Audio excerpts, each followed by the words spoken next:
여러분 안녕하세요. 이철입니다. 중국은 오늘 한오절입니다. 그리고 중국 상하이의 루자주에서는 매년 이맘쯤 금융포럼이 열립니다. 상하이의 강변에서 열리기 때문에 영어로는 번드 포럼이라고도 부르죠. 이 포럼에는 중국 금융당국의 최고위직들이 참석을 하고 또 매우 중요한 메시지를 전달하기 때문에 중국에 관심이 있거나 금융에 관심이 있는 사람들이라면 꼭 체크해둬야 하는 그런 행사이기도 합니다. 작년 이 포럼에서는 중국 금융당국 사람들은 입을 모아서 중국의 금융 시스템 속 위기를 경고를 했고 또 금융은 실체 경제에 기여해야 함을 역설했습니다. 그리고 이러한 중국 당국의 일치된 정책 발표에 정면으로 비난을 한 마윈이 있었죠. 그 후 엔투그룹은 IPO가 중지됐고 중국 당국의 플랫폼 기업들에 대한 반독점법 조치가 이루어지고 최근에는 유사 금융 서비스에 대해서 그룹으로부터 분리해서 금융지주 회사 설립을 통해서 묶어서 모든 금융 규제를 다 받도록 이렇게 조치된 바도 있습니다. 그만큼 중요한 행사라는 뜻이죠. 그런데 금년에도 심상치 않은 메시지들이 나오고 있습니다. 중국 은행보험감독위원회의 고수칭 주석이 지난 6월 10일 투자자들에게 금융 파생 상품을 피하라고 경고를 했습니다. 그는 또 통화, 금 또는 기타 상품을 선물로 투기하는 사람들은 부동산 불패를 주장하는 사람들과 마찬가지로 큰 대가를 치룰 것이라고도 했습니다. 이미 중국의 주요 은행들은 석유, 천연가스, 대두 같은 실물의 선물 거래 상품도 중단을 했습니다. 일반적으로 중국의 금융당국에서 고위직들이 이런 발언이 있으면 여기서 정책 당국의 의도를 읽을 수 있기 때문에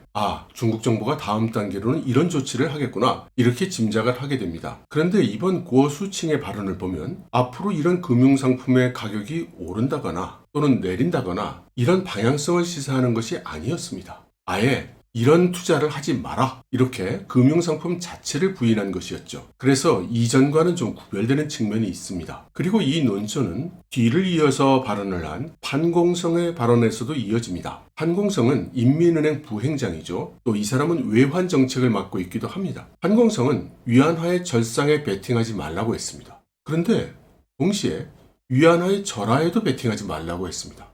다시 말해서 위안화가 절상되는 쪽이든 절하되는 쪽이든 베팅하지 말라고 하는 거죠. 그리고 발언을 들어보면 그 말투가 좀 거칩니다.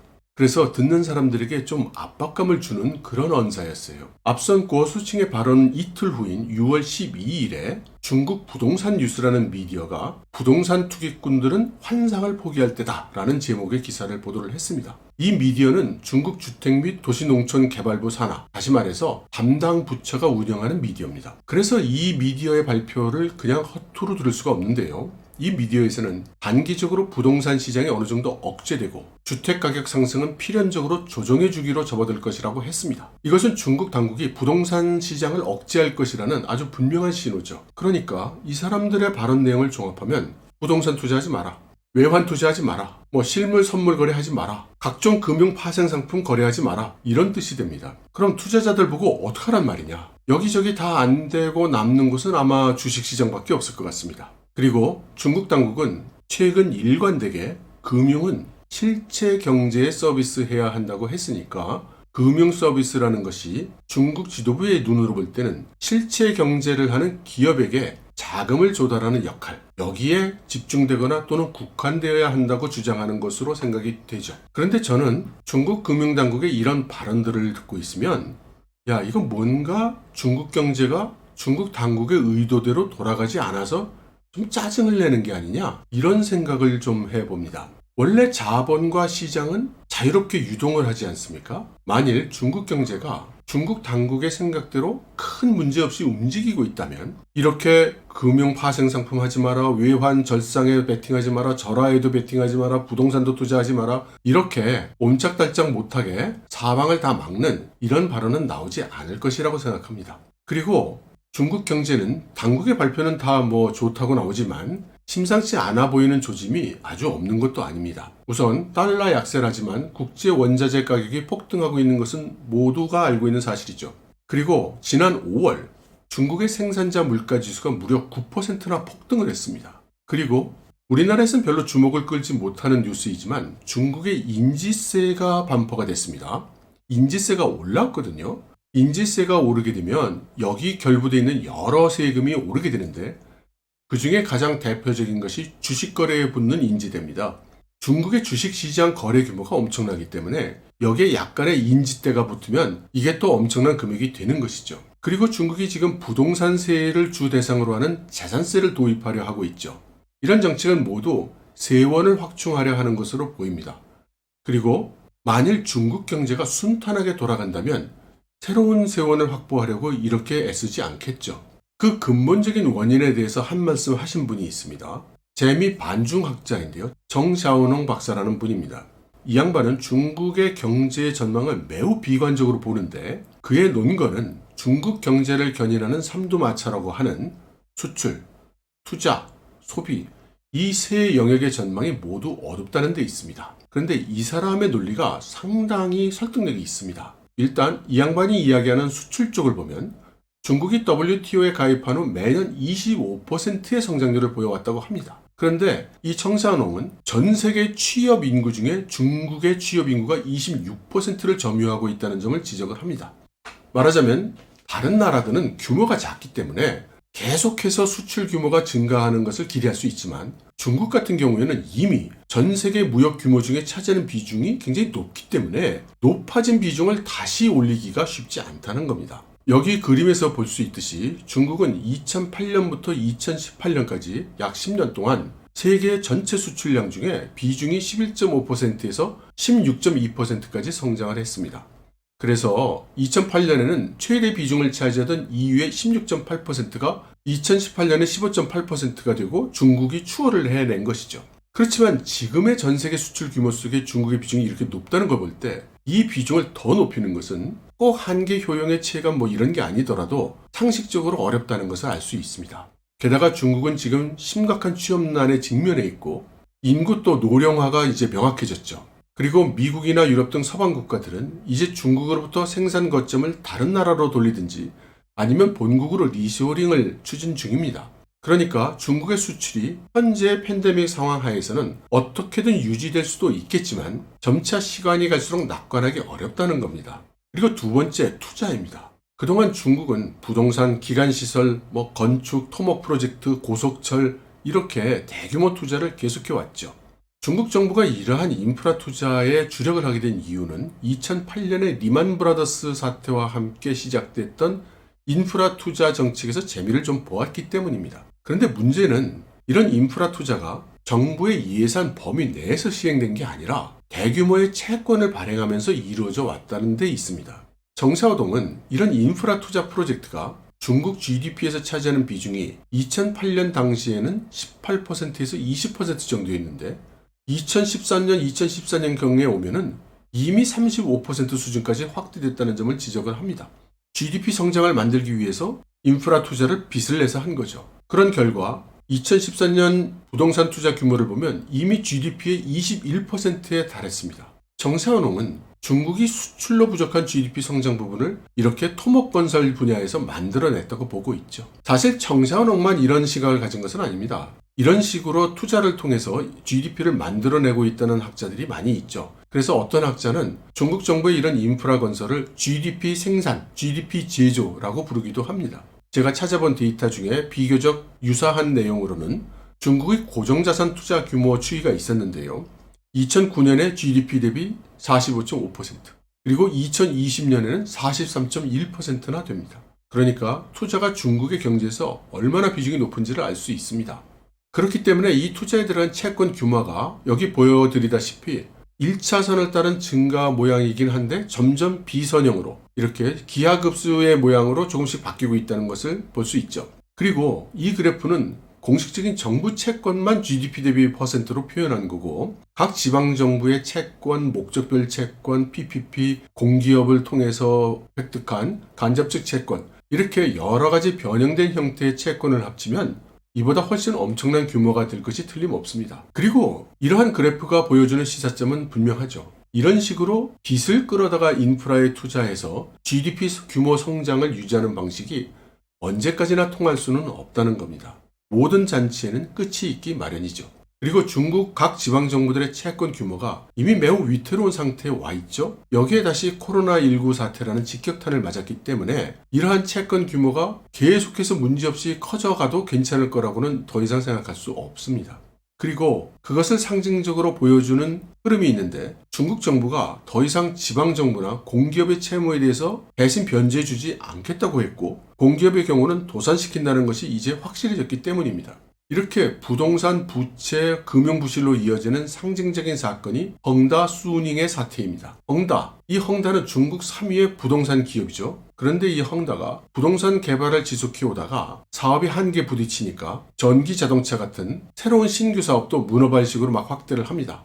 그러다가 현금 흐름에 문제가 생겼죠. 그래서 헝다는 전국적으로 대할인 판매를 하기도 했습니다. 그리고는 중국 정부에게 우리 헝다가 망하면 국민 경제가 어려워진다는 어디서 많이 보던 방식의 호소, 내용상 협박에 가까운 그런 문건을 선전시 정부에 보냈다는 그런 말이 인터넷에 떠돌았죠.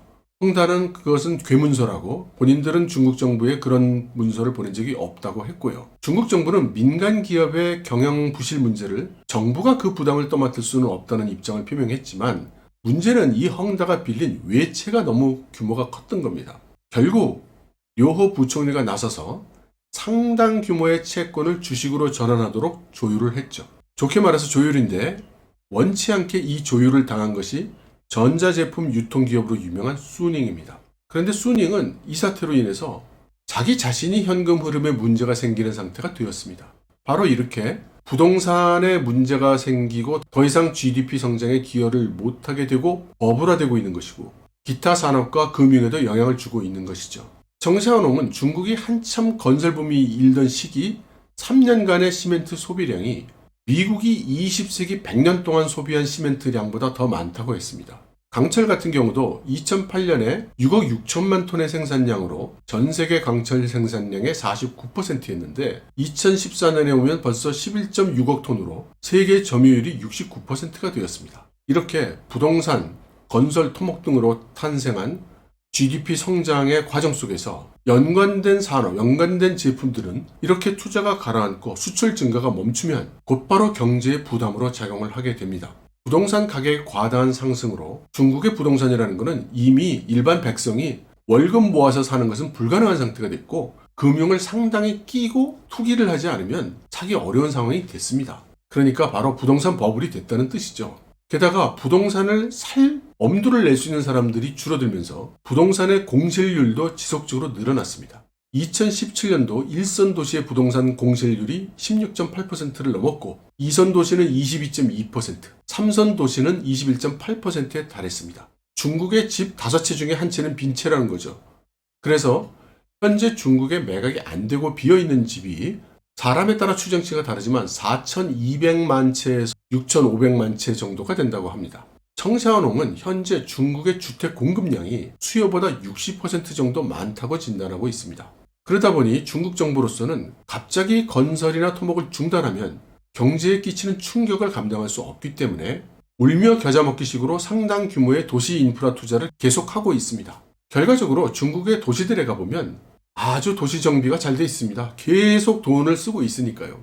그렇지만 이렇게 잘 보여주고 있는 중국 도시의 조경을 볼 때 저는 이러한 그 조경 사업 뒤에 있는 부동산 버블, 금융 리스크를 생각하게 되고 약간 무섭기까지 합니다. 그럼 세 번째로 소비를 보겠습니다. 정샤오농은 소비에 대해서는 언급하지 않았기 때문에 제가 좀 설명을 드리면 중국 정부는 이미 내순환을 중심으로 하는 쌍순환 경제라는 기본 전략을 채택하고 있죠. 그런데 말이죠. 급여를 40년 모아도 집 한 채를 살 수 있을까 말까 하는 상황에서 그리고 코로나로 사람들이 두문불출하는 상태에서 어떻게 소비를 기대할 수 있겠습니까? 그래서 여러 번 말씀을 드리지만 지금 내수의 기대가 가능한 영역이 사실상 농촌입니다. 그래서 농촌의 집채 소유 토지를 어떻게든 기업에게 팔아서 기업은 그걸 가지고 농촌의 산업을 좀 만들고 그 판 돈으로는 농민들을 중소도시로 흡수하려 하고 있죠.